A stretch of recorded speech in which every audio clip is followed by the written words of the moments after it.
Destiny 2 Beyond Light just came out. Destiny 2 Beyond Light is a game that came out somewhat recently. Being a little Destiny 2 nerd, I was extremely excited to get into the expansion, but halfway through playing the game, I'm like, hey, I could just make this into content. So we restarted the game on a new character, and that's exactly what we did.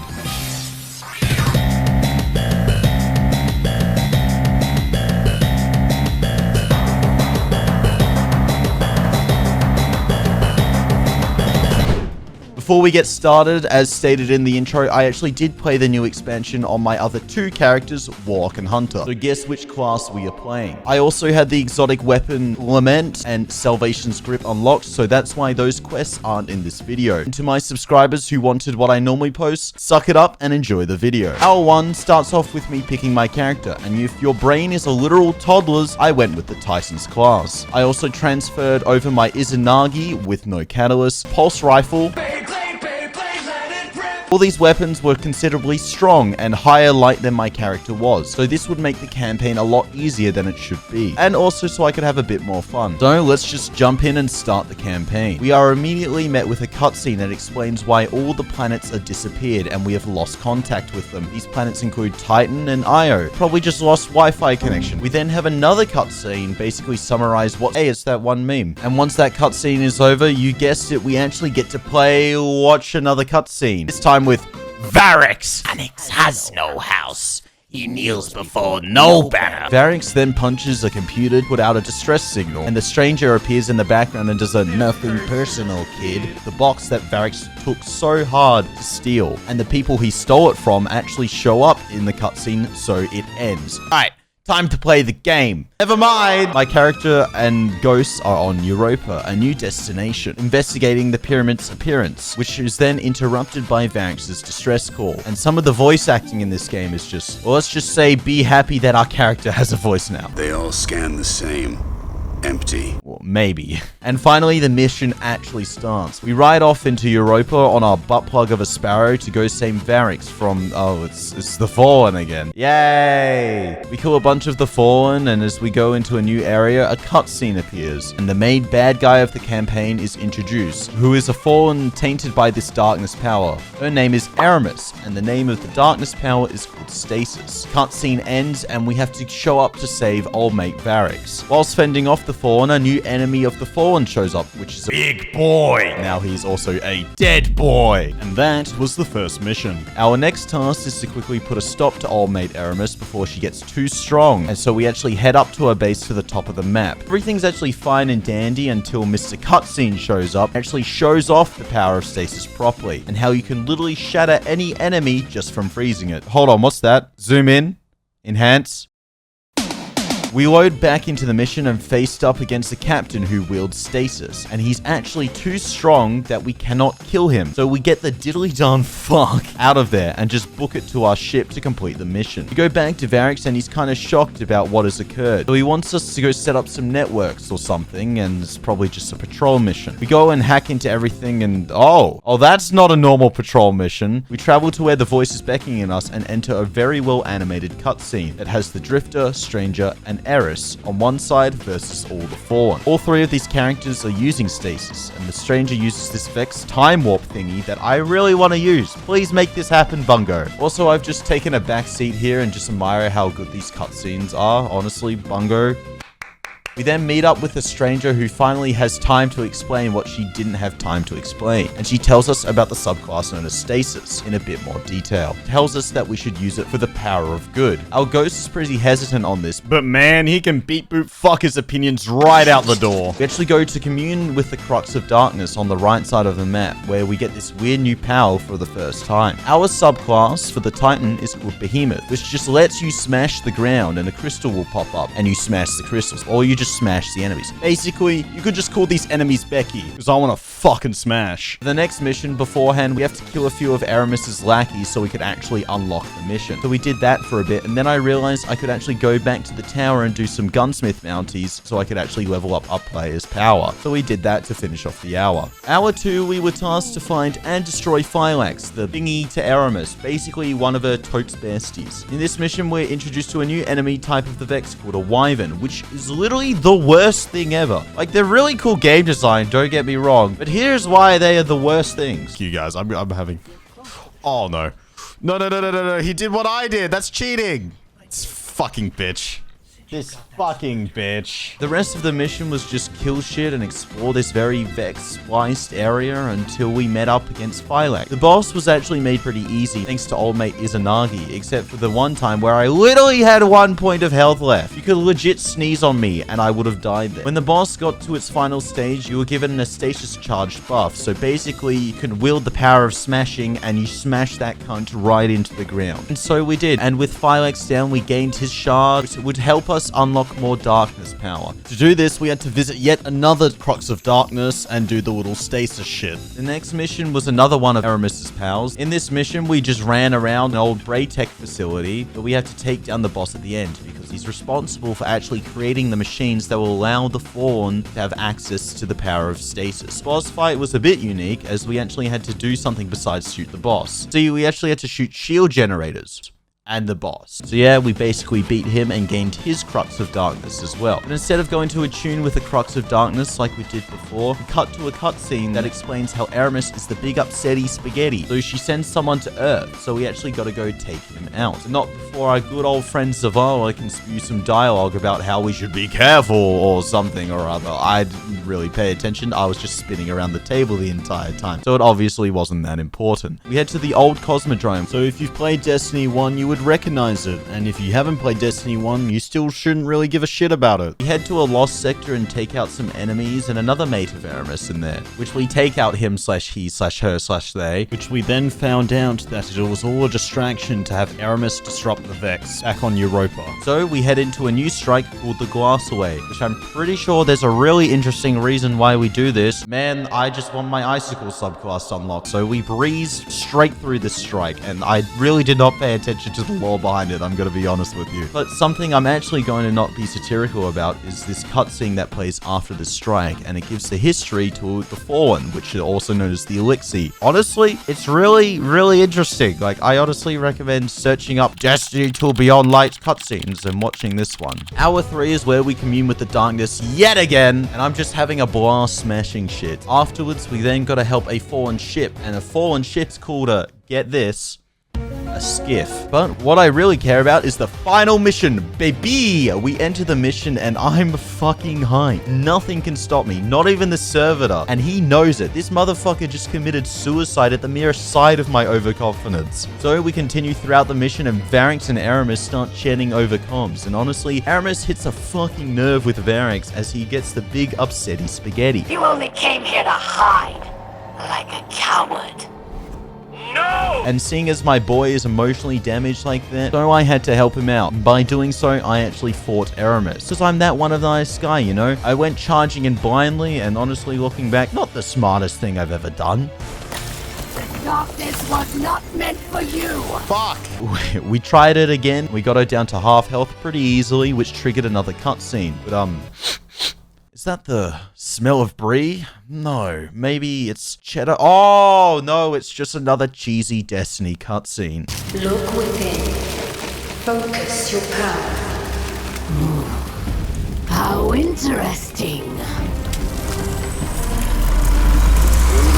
You've got mail. And with the power of cheese, we did one final big smash on Aramis and froze her dumbass, reaching out to the pyramid ships. And that's basically the campaign, laddies and ladies. With that finished, we finally unlocked the new subclass of Stasis, and we started our post-campaign activities. First thing we did post-campaign was killing the last body of Aramis. So we did a few missions of that, which would lead us into Hour 4. Hour 4 started off with continuing these missions, and also whilst doing these missions, I had this big brain idea, which was to complete previous catalysts that I picked up throughout other seasons. Our first catalyst that we worked on was a gun called Witherhoard. We also had another big boy brain idea, which was to work on gunsmith bounties amongst others, so I could actually upgrade the power level of our character and breeze through the raid. These post-campaign missions took up around an hour to complete, and we finished off this hour by battling the last power of Aramis, which was basically the final mission of the campaign, just with a different boss. It was pretty easy, and we beat the boss with no sweat at all. Hour 5 had us do every favorite Destiny player's activity, which is strikes, baby!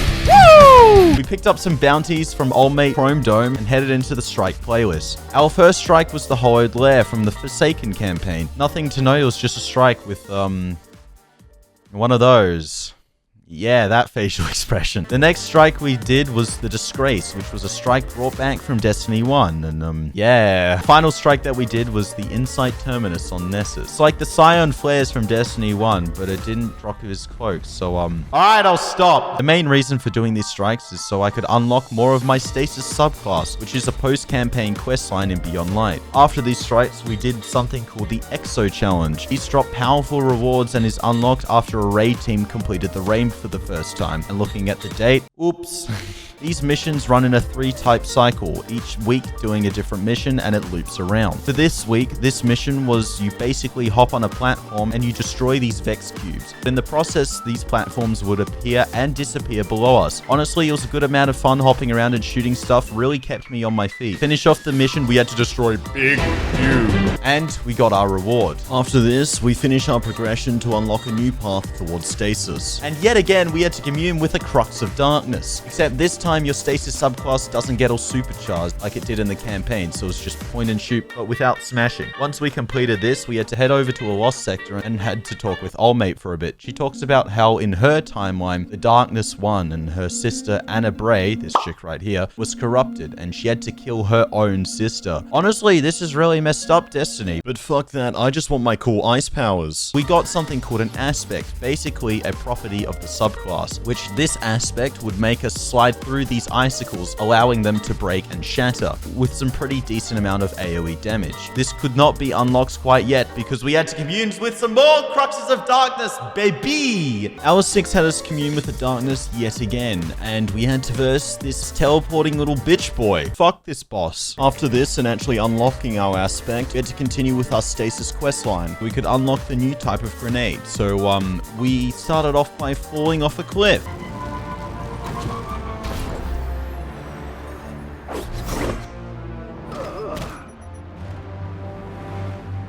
Shit. But realizing that wasn't really the best option, we decided to do a new activity called an Empire Hunt, which are basically missions from the campaign / post-campaign, where you gotta go kill a bunch of Aramis's buddies. Probably sounds a bit odd to replay these missions, but all shall be explained in due time. First Empire Hunt we did was actually killing Aramis again, and in the process of doing so, we completed our first Masterwork exotic, or Catalyst, Witherhoard. It unlocks a perk when the gun is stored away, it will automatically reload the weapon, making this thing way more deadly than it would normally be. We also completed this Empire Hunt with ease. The next Empire Hunt we did was the Praxis one, you know, the Pecno Anderson over here. Since we finished Witherhoard, we moved to the next Masterwork. We moved to an old exotic coming back from Destiny 1, No Time to Explain. And to finish off the hour, we beat that Techno. Hour 7, we did some more strikes because, But not only to get stronger loot, we also had to do 3 strikes as a part of the Stasis subclass mission. First strike we did was the Inverted Spire, a Vexy type Cabal strike, which was on Nessus. We killed the boss, and old mate over here was really excited. Our next strike was the Corrupted, which was on the Dreaming City. Let's just say the boss was,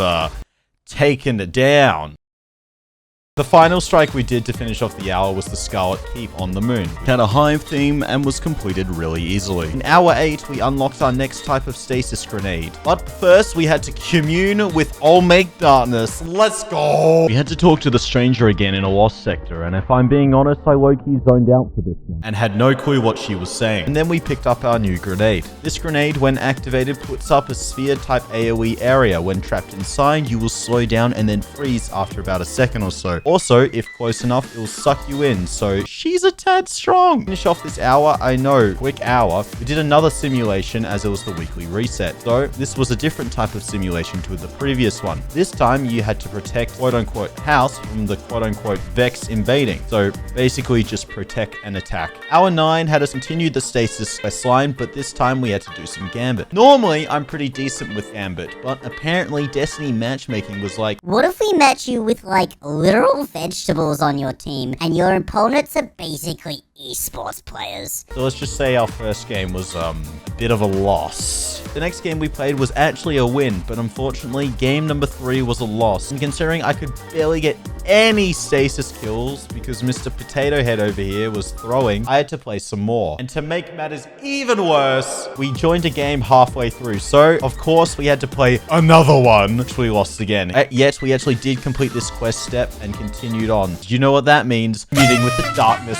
Oh yeah, let's go once again. Afterwards we met up with a stranger and Anna having a bit of a domestic over stasis. I did a comedy. With that, we unlocked the final stasis grenade. This one, you basically throw it down and it freezes the closest enemy in proximity. So yeah, it's a bit of a cheeky easy free. Hour 10 had us fuck around on Europa for a bit and finish the final Empire hunt, which was hour 2 we were tasked to find and destroy Phylax, the thingy to Aramis. Yeah, that guy. We also decided to play a bit of Crucible.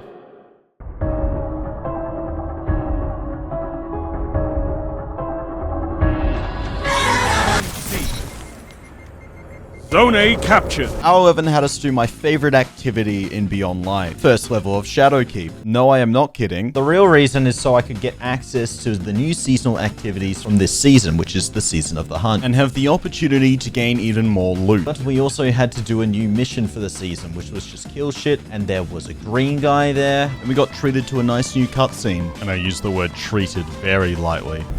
They call me the Crow. After that, wanting to just sit down in my own shame and disappear, we did some more strikes because I love myself. This one was on the Tangled Shore and it was called Bloodhole. And basically, it's just kink shaming. I'm not even kidding. The reason for you doing this strike, you go down and kill a Hive member because they fucked a Fallen. Come on, Bungie. Low blow, my guy. The real reason for doing this strike, so we could gain some charges for this new seasonal item. But we did another strike, which was the Inside Terminus. Except this time, it broke. No bit here. No funny, it legitimately just broke and I couldn't progress through the strike. Eventually I had to go back to orbit to finish hour 11. Now it's hour 12. Halfway through, kinda not really. Realizing we actually finished a charge, we could do the seasonal activity, which you summon this servitor who was kinda green dope. But once you get him low enough, he runs away, the pussy fuck, and you gotta go chase after him. Slay him in a mini mission, but in doing so, you gotta battle yet another boss. We did, and won, and it was pretty nice. Guess what we did to celebrate? We went to go and have a nice relaxing visit with Zer. And then it was strike time, baby. Woo! The strike we did was the Glass Away from Beyond Light campaign, so I didn't need to explain this one. Actually, never really explained it the first time. But yeah, final strike for now. This was the Inverted Spire again, and after doing strikes, we decided to head back to Europa to complete Varrix's sabotage quests. These are basically little tasks you do about Europa. When completed, you unlock bonuses or even new activities to help out with your character, including the ability to access an activity that will grant you a new exotic. Whilst doing this, we completed our masterwork for the exotic, No Time to Explain. This masterwork basically just buffed the little orb that gets summoned ever so often. Hour 13, we continued with the sabotage quests until we realized we gotta do some Nightfalls so I could actually complete the Stasis questline. The first Nightfall was just a 100k Nightfall so I could grab that extra piece of loot. I also involved people from my Discord, so if you want to come and play with me, join that. This week's Nightfall was the Broodhold, so you know, it's the kink shaming one. When we got to the boss room, I then realized we didn't have enough points, so we legitimately just farmed this night over and over until, well, we got enough points. We beat the boss and grabbed our loot. We also realized that our hunt butt plug thingo had another charge in it, so we finished off the hour by doing another hunt. Hour 14, we had to beat the Nightfall another 2 times. This time, we just placed on an easier difficulty, so I didn't have to sweat so much, and we also got a cheeky exotic in the process. With the 3 Nightfalls completed, we had one more thing to do, and if you guess Commune with the Darkness, then you can have my children, because that's what we did. We then met up with Granddaddy Bray with the other 2, and I couldn't care less what they said, so I'm gonna just go get my ass. Wait, you're meaning to say I gotta find all those little splinters around Europa? In a fit of rage, I decided to do another hunt. Yeah, because I don't like fun either. But after I finished the hunt, I moaned like, ugh. And I looked up a tutorial on how to find all the little crystal crux thingos, which led us into the next hour. Hour 15, we took a decent amount of time looking at a YouTube tutorial trying to find every single crux around Europa. But as soon as we did, we were rewarded with the greatest thing on this planet. From those, we gained another aspect for the Stasis subclass. This aspect works as a bonus for when we smash into those little ground crystals. Every time we do so, we get a collectible crystal thingo which will appear. When we pick it up, we gain a bit of melee energy back in the process. So it's pretty dope and ties into the previous aspect pretty well. For the rest of the hour, we did more sabotage quests from Variks and one last Empire hunt, and the reason behind this shall be explained in the next hour. Hour 16, we had all those sabotage quests pay off as we unlocked a special type of Empire hunt mission. When you complete it, you have the chance to unlock a new exotic weapon called Cloud Strike, which at the time I thought could help out with doing the raid. Even if it didn't, I also just wanted to obtain it as part of the Destiny 2 Beyond Light experience. So we had to grind this mission, and since it has a chance to drop when completed, doing this mission repetitively took us most of the hour. But we got it. And to finish off the hour, we did another simulation mission because hashtag new week, new me, you know? The next hour, I did combine it with 2 or so other hours, and you'll see why in a second. Hour 17 had us do a few more sabotage quests because we've done so many, and I might as well finish them off. Halfway in doing so, I got kind of bored and decided to have a wank. And when I came back, it was a new weekly reset. But this reset came with a new mission to obtain the exotic hand cannon, Hawkmoon. Basically, we just spent the next few hours doing this questline, and if you want me to really explain this questline, fuck off, go watch Dado's video. Hour 20, we attempted trials. Hour 21 to hour 24, it was raid time. All this build up for the final endgame content of Destiny. For the first encounter, I apparently was way too excited to play this activity, so I may or may not have forgotten to hit record. So instead of going back and recording another run of it, I decided to recreate it. Enjoy. Oh, hi. I'm just gonna go hop into my sparrow. Ah. I am in my sparrow.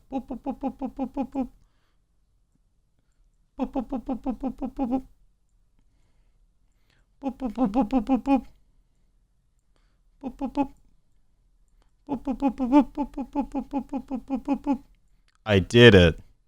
Yeah. The next encounter I actually did record, which I know you really wanted to see more recreations, but I guess you'll have to deal with this for now. As this encounter we had to unlock the crypts. You do so by shooting at the correct security nodes. There's a lot more to it, but I was positioned as ad clear, so my gun just went brrr and we won. The next encounter we saw, Oh my god, oh my god, oh my god, oh my god, oh my god, oh my god. my excitement was beyond lights. Instead of versing old mate, we decided to battle against this guy named Atrax, which according to the community is the hardest boss in this raid. And like, there's so many different mechanics and oh, wait a minute. Honestly, I have no idea what the community is going on about. This boss is easy. This next section of the raid, I don't have any jokes for or anything. It was generally fucking spectacular as you go throughout the spaceship and the skybox that Bungie's put together with the art team. As the music fills your ears with pure joy and euphoria, you slowly drift through space of reality and... What is going on?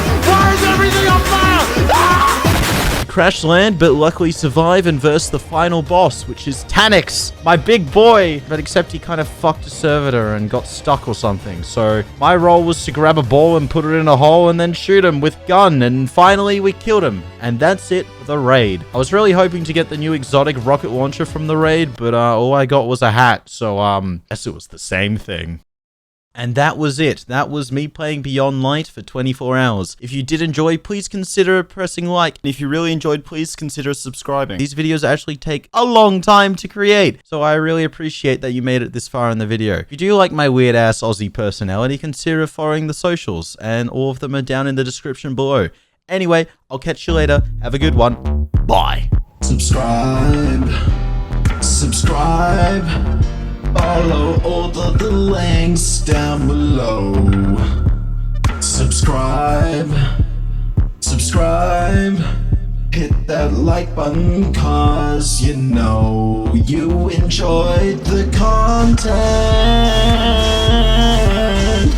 Yeah, you enjoyed it all so much.